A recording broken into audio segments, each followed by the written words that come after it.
Du muguet et des drapeaux de syndicats, pas de doute possible, nous sommes bien le 1er mai, ce jeudi, devant la Bourse du Travail d'Épinal. C'est incontournable, c'est vraiment la journée de lutte des salariés, des travailleurs internationaux.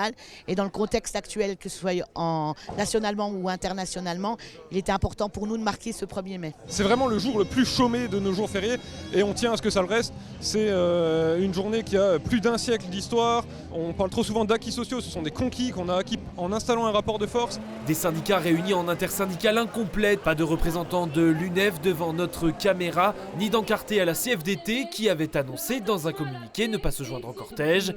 Ils étaient 500 participants dans la Cité des Images selon les syndicats, 320 selon la police. Une différence dans les estimations qui fait toujours sourire les organisateurs, mais qui reste cette année synonyme d'un bon cru. Ça montre qu'on est toujours là.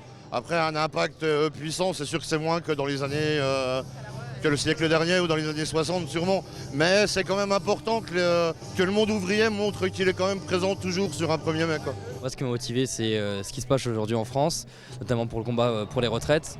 Moi, ça m'a motivé à venir aujourd'hui, manifester, montrer que les étudiants sont là. Moi, je suis lycéen pour ma part, donc pour moi, c'est important de militer à mon échelle ici à Épinal. On aimerait un retour à un âge de départ à la retraite qui soit raisonnable, qui permette aux gens de profiter en fait de leurs vieux jours plutôt que de devoir user leur santé au travail.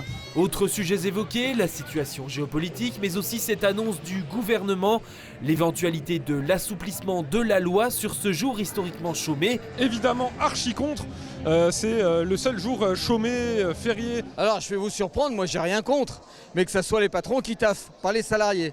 Les patrons qui vont pouvoir mesurer que le travail c'est une richesse en travaillant sans leurs salariés. Ce que beaucoup de boulangeries, beaucoup de fleuristes font, donc il n'y a aucun problème. Que les patrons ouvrent leurs boutiques et qu'ils fassent, c'est pas un problème, mais les salariés, c'est un jour chômé, férié, et pour nous c'est un combat qu'on mènera toujours.